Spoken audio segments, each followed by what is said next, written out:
Entonces, vamos a presentar en la cámara. Muy buenas noches, yo soy el licenciado Santiago Melgar y aquí estamos consiguiendo una investigación de la época colonial.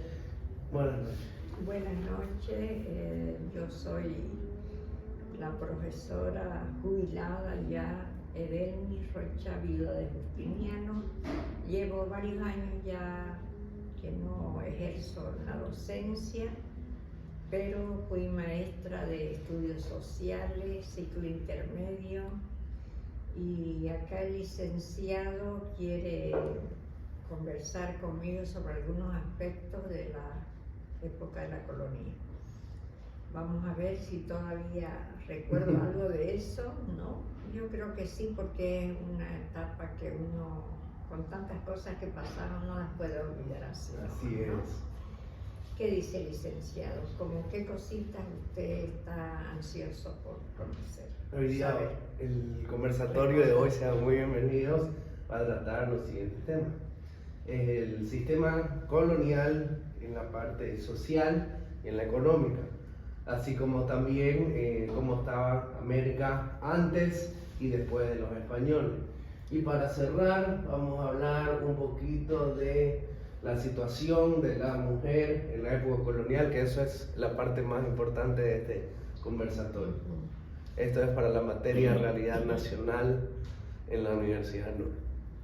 Muy bien. Comencemos por favor. Bueno, entonces usted quiere saber primero cómo era el aspecto social en la época de la colonia, ¿no? Sí, vamos a comenzar. Ya sabemos de que cuando llegaron los españoles a estas tierras de América, ellos traían su gente ya con una, se puede decir, una casta social privilegiada, ¿no? Que eran ellos. Con ellos los acompañaban, no conocían a los indios, por supuesto. Exacto. Solamente eran los esclavos del África que habían comprado para sus necesidades de trabajo, ¿no? Para traer, sí. Sí, entonces ya llegaron acá a esta tierra y conocieron al indígena, nuestra gente de acá de América, ¿no? Como ellos eran una casta social privilegiada porque traían una cultura avanzada, ellos venían ya con muchas cosas que acá nuestros indígenas no conocían, por ejemplo, el idioma español, la religión católica y muchos aspectos, hasta la forma de vestirse, ¿no? Porque ellos vinieron con su familia. Entonces ya la mujer traía su manera de vestir. En cambio, las mujeres acá nuestras, las indígenas, se vestían con pieles de animales, con hojas, con lo que la naturaleza les ofrecía, ¿no? Sí, porque todavía no había los textiles. No habían eso, trajeron los españoles con ellos, ¿no? Entonces la mujer española, digamos así, llegó a imponerse sobre la mujer indígena. De ahí es que formaron varias clases sociales en las mujeres también, no solamente en el hombre. Claro, estaban primero las damas, las españolas, ¿no? Sí. Después estaba la gente, la criolla. Esa gente criolla era la que ellas agarraron como servidumbre. Sí. Era la gente que los servía en la cocina, para atender a los niños, en fin, como decimos ahora, prácticamente una empleada, ¿no? Sí. Sin sueldo. Sin sueldo. Solamente por la comida, por el hábitat. Claro, y por el honor de trabajar con las mujeres. De trabajar, porque no todas tenían ese honor, de toda la razón. Después venían ya la clase indígena, que los indígenas, la mujer indígena era la que ayudaba en los quehaceres agrícolas del marido, preparaba la comida para llevar donde estaba el marido, después criaba a los hijos. Entonces esa era una casta, digamos, una clase social, mejor dicho, la más baja que había, ¿no? Porque los africanos eran comprados como esclavos, pero poca gente de sexo femenino había, porque como el sexo femenino no trabajaba como el sexo masculino, así que la mayoría eran hombres. Ya ellos llegaron acá a estas tierras y se mezclaron con las indígenas, ya, ¿no? De ahí que formaron otra clase social, que si no me equivoco, esa clase social era la última, la de los indígenas con los esclavos africanos. Sí, los mulatos, ¿no? Entonces, de ahí la mujer pues siempre ha sido peor, la mujer indígena ha sido relegada siempre a segundo plano, ¿no? Sí. Ya después, posteriormente, la mujer, cuando ya los indígenas se dieron cuenta de cuál era el principal objetivo de la colonización, a qué vinieron los españoles, que ya todos sabemos a qué vinieron, qué hicieron, ¿no?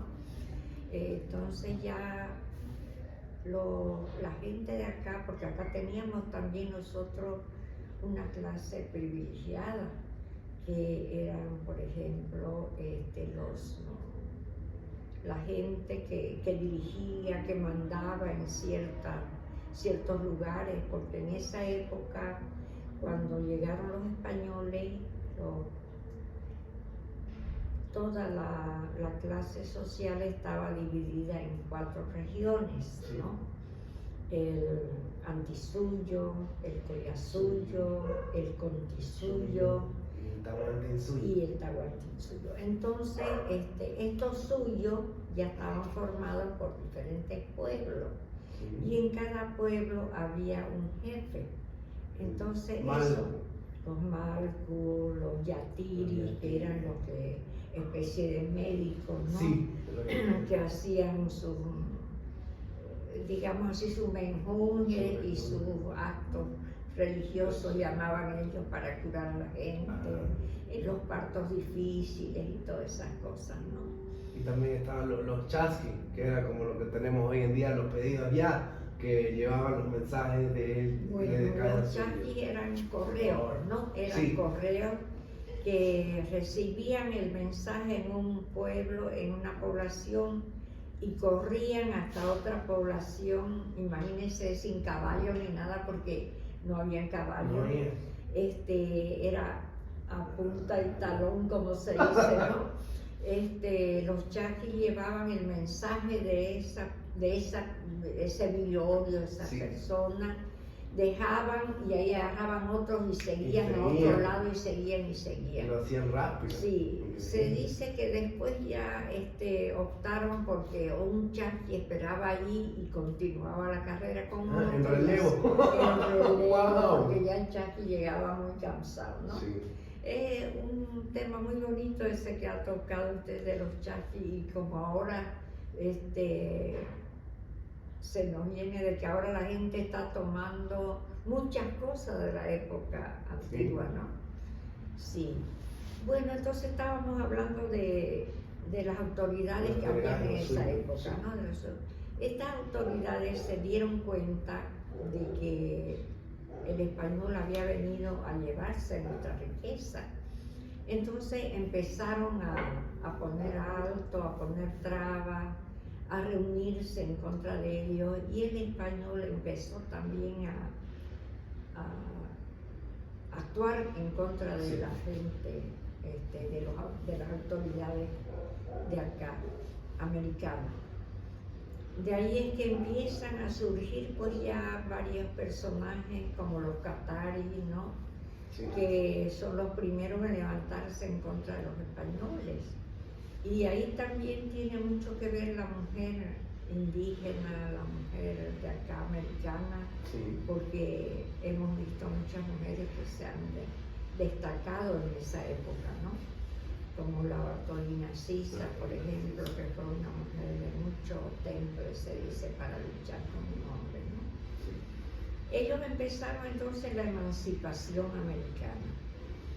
De ahí ya surgieron otros como Cinchi Roca, y muchas otras personalidades de América que empezaron la emancipación y siguieron hasta, se puede decir, el último Inca, pero ya había dejado esa semilla, ya no, el pueblo ya no estaba ya en tiniebla y ya no estaba solo, ya no estaba tampoco, como se dice, a ciegas por lo que había sido la llegada de los españoles, ¿no? Claro que la llegada de los españoles, antes de pasar a otra época, nos ha traído muchas cosas, ¿no?, que hasta ahora nosotros conservamos. Sí.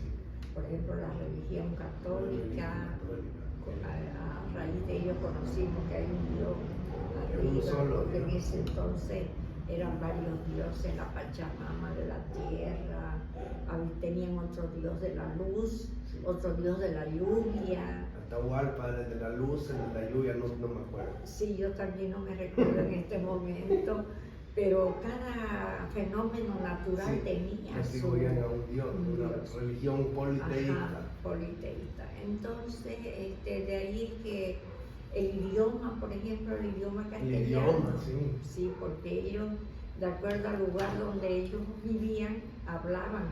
Tenemos el quechua, todavía el aymara, ¿no? De acá en los pueblos orientales tenemos el guaraní, Guaraní, varios idiomas nativos todavía, ¿no?, que se conservan.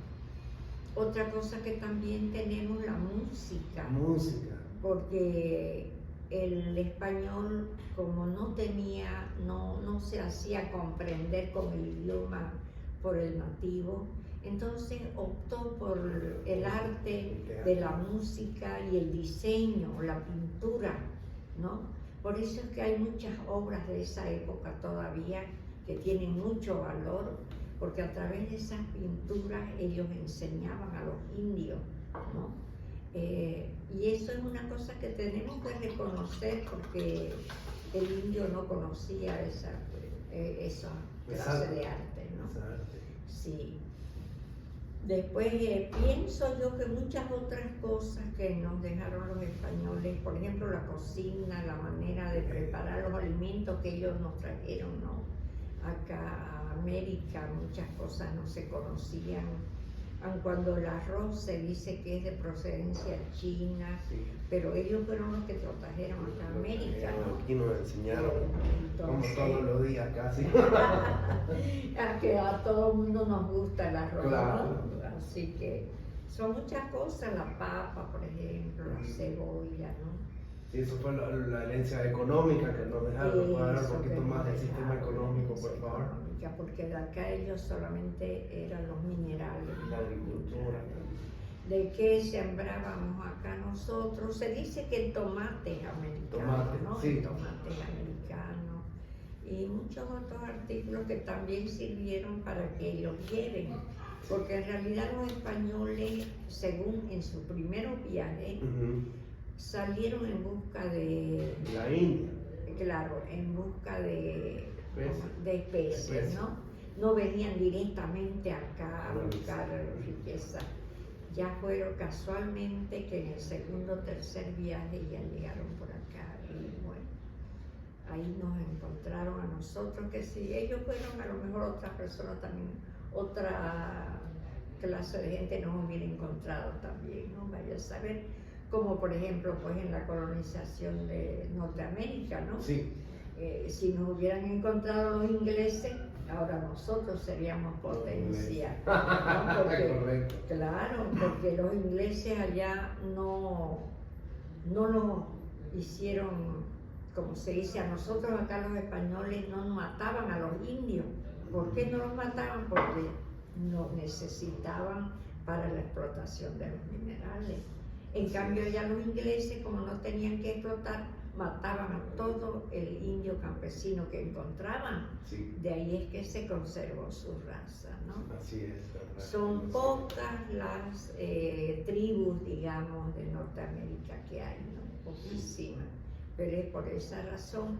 Se dice que si nosotros nos colonizaba, pues, Inglaterra, Uy, hubiera imagínense, sido ni otra español cosa. hablaríamos. Claro. No, pues no hablábamos español. Lo que allá, por ejemplo, en Canadá, vamos a dar un ejemplo de un pueblo originario que son los Kuwait, Ujú. que son, por ejemplo, los indios esquimales, entre comillas, le digo porque a ellos les resulta ofensivo, pero más o menos para que nuestra audiencia conozca a lo que me refiero con Ya. esa población. Sí. Es muy importante. Entonces, también. no, yo toqué allá ese tema de la autocolonización por el tema de que la diferencia. A los ¿no? contrastes, así Los es. contrastes, Así claro. es, toda la razón. Si ellos nos hubieran colonizado, pues fueran otras, ¿no? Bueno, por algo será, ¿no? Entonces, hasta ahí, digamos, más o menos la emancipación americana, ya empiezan los primeros problemas, digamos así, antes de llegar a la república, ¿no? Así es. Que ya la república es donde nos aparecen varios personajes, ya que ya se habían fundado acá varias poblaciones también, Así es. por ejemplo el Cusco en el Perú, Cusco, Lima, Chuquisaca, después Buenos Aires. las provincias de Río de la Plata. Así es. Entonces ya con todas esas fundadas ya se hace el primer arzobispado, por ejemplo, que fue el de La Plata, la primera universidad también. De La Plata también fue. De La Plata también. Entonces ya empezamos nosotros ya a tener a buscar otro sistema de gobierno, Sí. se puede decir, ¿no? Y ahí es donde intervienen ya los personajes nuestros que conocemos, Bolívar, Sucre, Santa Cruz. Andrés de Santa Cruz, de acá, ¿no? Pero también aparecen de las otras ciudades de América, ¿no? Sí. Por ejemplo, los Almagro, Pizarro. allá en México también, porque ya se funda la Ciudad de México. Sí. Ya se fundan ciudades en todo lo que es ahora Centroamérica. De ahí es que aparecen pues varios personajes ya, ¿no? Que tienen mucho que ver con la República de Bolivia ya, ¿no? Sí. Y por ejemplo, 1825 fue la independencia de Bolivia, que fue una de las últimas, ¿no? Las primeras comenzaron en 1700, finales de 1700, ¿cierto? Así es. Entonces ya ahí empieza nuestra República de Bolivia, que ahora ya no somos república, dicen, imagínense. El Estado Plurinacional de Bolivia. Bueno, lo que pasa es que nuestro país es ahora, por eso hemos tenido tantas pérdidas territoriales, por la envidia, la codicia de un país al otro, por eso nos han dejado a Bolivia en el centro y todo, por todos los lados carcomida, porque en todo América hay diferentes, ¿cómo se puede decir? Riqueza, sí. ¿no? No solamente la minería. Sí, también estaba la agrónoma. La agricultura es una cosa que tenemos bastante. Después el litio. Mire que el litio viene tantos años ya. Usted sabe que yo le estoy hablando, de mi hijo nació en 1975. Yo ocupaba los textos de sociales de Bruño, y en esos textos de sociales de Bruño ya habían empresas que querían explotar el litio allá en el altiplano boliviano. Y el MNR se hizo el sueco, como se dice. Yo le mostré, si usted encuentra esos textos de Bruño de ese año, usted va a ver ahí. Claro. Igual que la carretera panamericana, que ahora se quieren llevar ellos la corona, los laureles que ellos están haciendo. Ya estaba diseñada esa carretera panamericana en esos textos, ya yo enseñaba a mis alumnos eso. De ahí viene ya pues la república, ya se dividieron, ya el Alto Perú ya fue el Perú que es ahora y Bolivia, ¿no? Éramos el Alto y Bajo Perú. Perú logra su independencia, nosotros también, y cada país hace eso. Mira, ahí ya nosotros nacemos como república independiente. Como le comentaba yo, de que intervinieron, uno de los primeros fue Antonio José Sucre y Simón Bolívar. Sí. Pero Simón Bolívar, según la historia, llegó solamente hasta la frontera. No llegó a conocer más adentro. El que sí llegó hasta Charca, lo que ahora es Sucre, ¿no? Sí. La capital, y dictó el decreto del 9 de febrero de 1824, fue Antonio José Sucre, y con ese decreto declaraba la independencia de Bolivia. O sea que para mí personalmente el que más... y él ganó pues varias batallas. Sí. La batalla de Ayacucho, que fue la última de la emancipación, se consolidó ya. Entonces, Antonio José Sucre, para mí que debió ser el primer presidente de Bolivia. Pero a pesar de que fue el segundo, porque Bolívar no pudo gobernar, porque ya era presidente del Perú. Ya era presidente del Perú. Cuando lo nombraron acá, ya él era presidente del Perú. Sí, y tenemos pero un legado que dejó en nuestra capital, ¿no? Que a pesar de que la ciudad de Chuquisaca es Sucre. Es Sucre, ¿no? Sí. También quería que nos toque un poquito más de eso, de los temas del MNR, para complementar lo avanzado en clase, porque no avanzamos en la posición del MNR. Si me pudiera comentar un poquito, tanto desde los libros que leyó, como si supiera algo más, por favor. Bueno, la verdad es que el MNR fue un partido político que fue liderizado por don Víctor Páez Tensoro, que él hizo muchas cosas buenas, ¿no? Como uno de ellos fue unionizar al país. Y fue también en favor de la mujer. Voto universal. El voto universal. Después, creo que durante su presidencia, si bien hubieron varios motines, nacionalizó las minas también. Así es. Durante su presidencia se hizo la nacionalización de las minas que eran del Estado. Se hizo la castellanización. Eran particulares, empresas particulares. La nacionalizó. Sí, entonces él las nacionalizó. En ese entonces eran explotadas por Holcim, Patiño y Aramayo, los grandes, ¿no? Que se llenaron de plata, ¿no? Y ellos también eran los dueños de los periódicos. Claro, La Razón, la prensa, La Voz y la Prensa. Sí.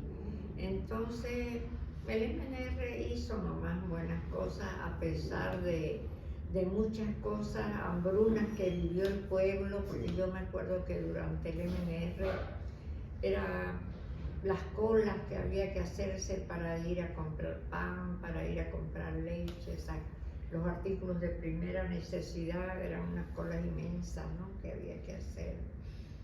Entonces,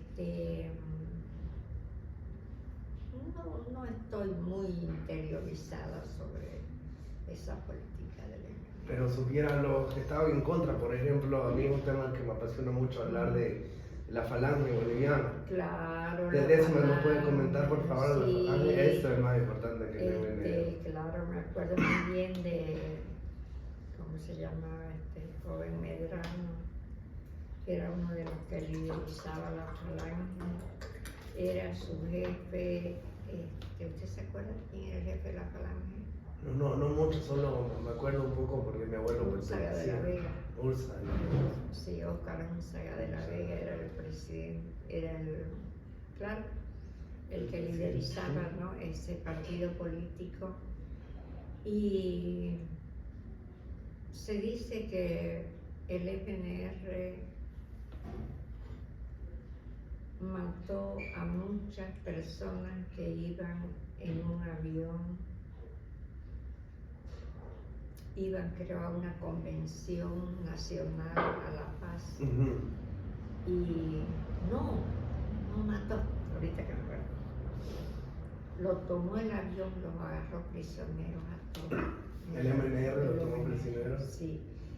Y luego me parece que Unzaga de la Vega hizo lo propio. Mire que no estoy Sí, ahorita. Unzaga hizo lo propio en otro avión, me acuerdo, Ajá, eso nos contó mi sí. abuelo, él liga con Unzaga Sí. y con el otro jefe Ajá. y tomaron el avión. Claro. Y ese avión, Cuando Víctor Paz en su última su última gestión, presidencia en 1964.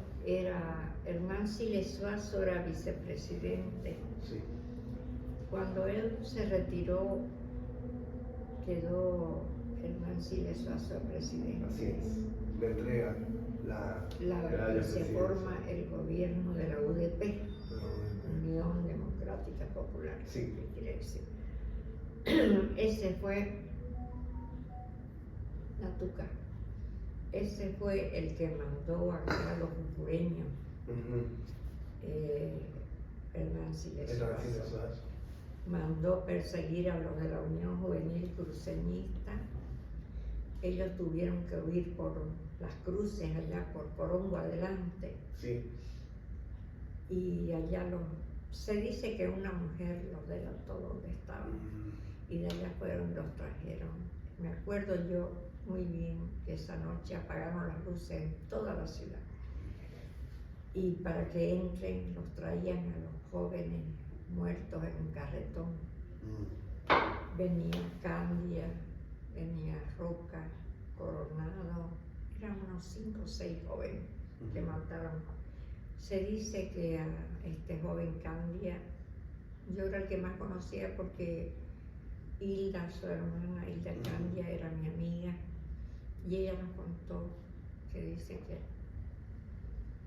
todo su estómago, sus tripas eran afuera, tenía, se ve que le habían metido y le habían llevado a su hermana, que ella nos contaba llorando.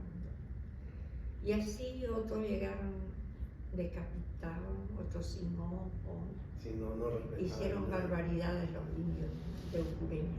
Sí. Yo me acuerdo, mis padres vivían enseguida de Ormate. Sí. Germán, mi madre ya, el que lo ayuda, le vendió la casa a la niña Ortiz, dueña de Ormate.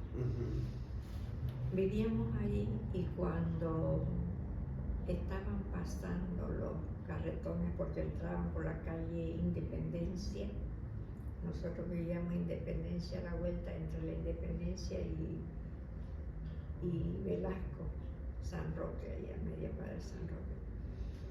Apagaron las luces y decían, ¿por qué han apagado? ¿Qué será que se han apagado las luces? ¿Qué será? Y los perros ladraban y salieron a mirar a la esquina, miran a ver, están llegando los ucranianos, están trayendo en carretón a los muertos que han matado allá en las cruces. Era por eso que apagaron las luces, para que la gente no vea lo que estaban llegando. Y así hicieron muchas cosas. El MNR tenía, dice, un lugar donde agarraban a los presos políticos que se llamaba Ñanderoa, a media cuadra de la plaza principal, sobre la Bolívar, o Sí. Sucre, pero es la otra de la catedral, Bolívar. Bolívar, exactamente. Ahí dice que de ahí no salían vivos, No sabía. de los políticos que agarraban, era en época del MNR. Sí. Cometieron muchos abusos, dice. Yo, gracias a Dios, no tuve políticos en mi familia, pero amigos de mis padres, amigos de mis parientes, muchos, dice que los agarraban y ya no salían por ahí, ¿no? Pero, como les digo, cuando estaba Víctor Paz en su primera presidencia, hizo esas cosas buenas, ¿no? Sí. Como la nacionalización de las minas, el voto universal para la mujer, después La castellanización, que no estuvo tan bien, pero le enseñó a los pueblos originarios el español. Eso, el español También, sí. hizo la creación de un mercado interno, la reforma agraria y la reforma educativa. La reforma agraria, Y la eso educativa. fue muy bueno, la Sí. reforma agraria y la reforma educativa. Sí, la reforma agraria fue uno de los grandes logros del MNR también, porque les entregó títulos a los campesinos que no tenían.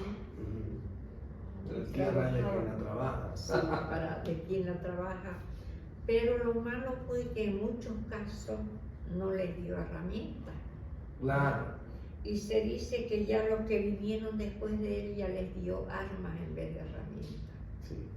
Entonces eso fue lo malo, ¿no? Eso fue lo Sí. bueno. Espero de que algo haya satisfacido su... ¿Cómo? La curiosidad no termina nunca. Pero lamentablemente este conversatorio ya terminó. Ha sido un gusto, por favor. Espero recibirla cualquier momento para una segunda parte. Cualquier cosa que